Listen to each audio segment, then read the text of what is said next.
Hey guys, Steve once again from Top Guns, and most of you know Cory from Range Time. You know, Cory was in the shop and we got to talking about, we were talking about revolvers versus semi-autos, and Cory informed me that his view on revolvers and our view, or my view on revolvers, was a little different. And so we're going to kind of give you both perspectives, and quite frankly, we're doing this video because we want your opinions. I want to know a little bit about your approach and why you think one way is right and the other way is wrong, or vice versa. You just want me to get hate, is what you want. First off, let me preface this by saying I am not against revolvers. Sure. I'm not a fan of using them for self-defense as far as your primary carry gun. Right. So I'm not against them. Okay. I like shooting them. I just, you know. Okay. All right. So Cory has heard, when he's in here from time to time, Cory's heard me suggest to a new shooter who isn't really planning on doing a lot of training, I will typically, my go-to is a revolver because it is mechanically a little more easy to use, and so my goal is to put them in a position where hopefully they have less chance of a malfunction and less chance of putting themselves in a position where the firearm is taken from them and used against them. Now your approach is a little different. Tell us about your approach. Yeah, I think from my experience going to classes and training a couple thousand students over the past few years, and then going to classes pretty much all across the country with and taking training yourself. Yeah, so I'm saying going to classes, yeah, from the likes of Larry Vickers, James Yeager, Haley, Costa, you name it. I've probably been in a class with them. Sure. Yeah, at least close to it. So, so I've seen a lot of guys and women attempt to train with revolvers. Sure. Okay, and let's just start off by going with speed.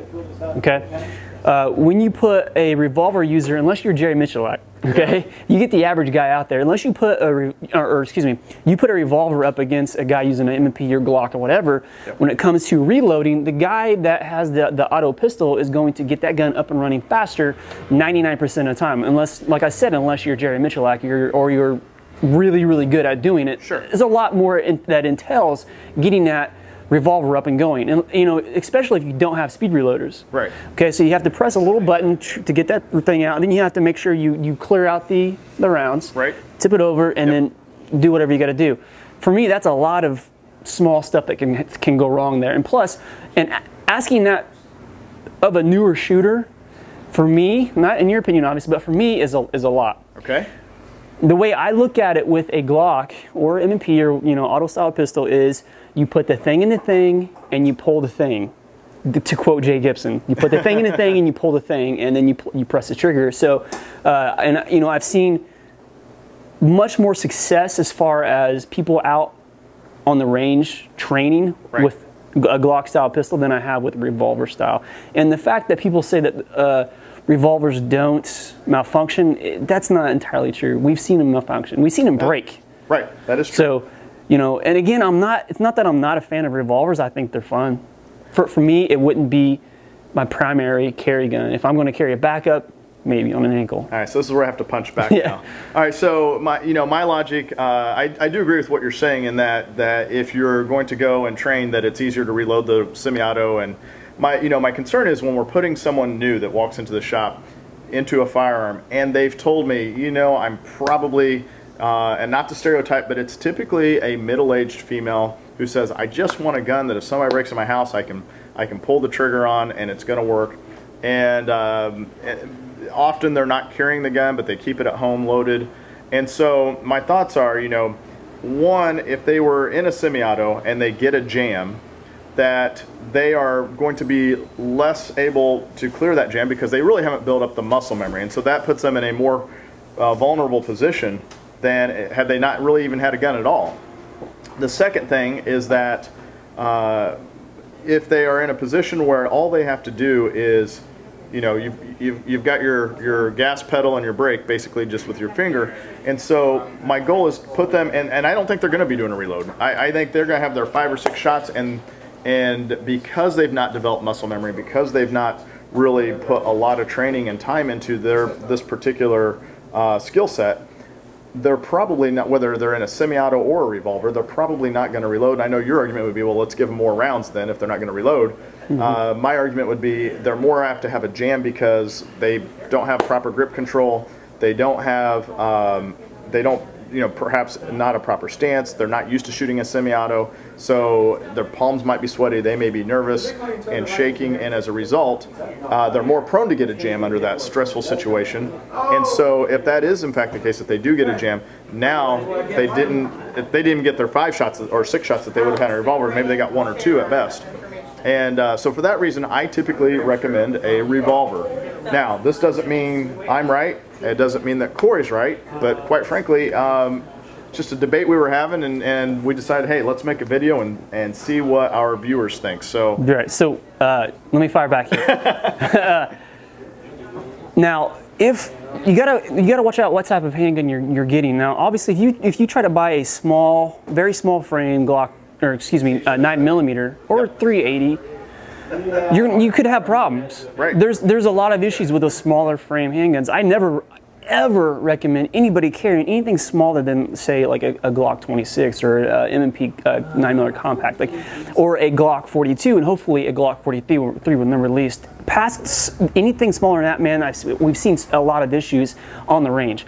Now, right. I don't see the issue happening unless they really try to make the gun malfunction.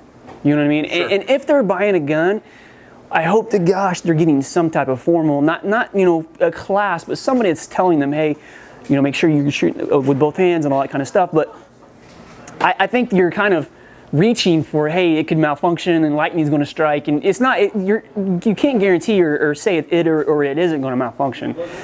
On top of that, you're looking at 5 to how many, or 6 to how many rounds? Yeah. You've got usually typical revolver, 6 rounds. So you're looking at that, and if you're talking about a home defensive weapon, you're looking at 15 to 17 or 19 to 21 in a handgun, or if you're looking for a concealed carry smaller frame, like a Glock 26 or whatever, in some type, 10 rounds. Yeah. So there's double. Right. Double. Right. All right. So for me, if you're concerned about the gun malfunctioning with your wife or your grandmother or your aunt or whatever, or have them work with them a little bit. If my son, when my son gets old enough, and or if I had a daughter, if I was going to take her to a gun shop and I was going to have her buy her first handgun, it would not be a revolver for self-defense, because I've seen them struggle. All right, my last rebuttal, and then I'm done. You're in a situation, you're at home, and you have your 16-year-old child who just got their driver's license. You have cut your leg and you need to be rushed to the hospital, and you have 2 vehicles to choose from. You've got one that's an automatic transmission where you have a gas pedal and a brake pedal, and you have the other that is a manual transmission where you have a gas pedal, a brake pedal, and a the revolver is the clutch and everything else. No. Because revolver, you have all these small buttons. You got to turn this way. You got to do this. And I mean, who does that with like I said, with a Glock or MP? You put the thing in the thing. You pull the thing. You press the trigger. That's 2 actions. 2 actions. All right. Put it in. Run the slide. Revolver, just 1 quick pull. And what if but to reload it, what do you do? Well, and also, in this scenario, why is the gun not loaded on a Glock, on their Glock that's sitting at home? Why is it not chambered, you mean? Yeah. It may be. Yeah, so maybe. If they get a jam, then that's where they may have, either way, they could have their first round no matter what. Well, the question is if they have a semi-auto and it malfunctions, then on a revolver, at least they have a higher probability of a mechanical machine that is less prone to malfunctioning than a semi-auto, and it may not be the semi-auto's fault. It could actually be the the shooter's fault. Limp wristing and all that kind of stuff. Nonetheless, go ahead. Also, how much harder is it to be accurate with a revolver on a newer shooter? No doubt. In general, we get females come out and train for the first time, and they have the revolver. They start shooting. Instead of hitting target, they hit the dirt. Sure. Because of that long trigger press. Right. You put them on a Glock or an MP or something like that. It's a smoother pull, and it's much easier to put those rounds on target. Right. Hey, like I said, I'm not against revolvers. I'm just not against a revolver as a primary. I think there's just much better options. Unless you're Jerry Michalak, then I would put a M&P or Glock or a SIG or something like that in your hand. Sure. So.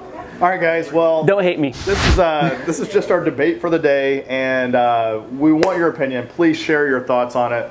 Let us know who's right, who's wrong, and why that's the case. Thanks for watching. Take care.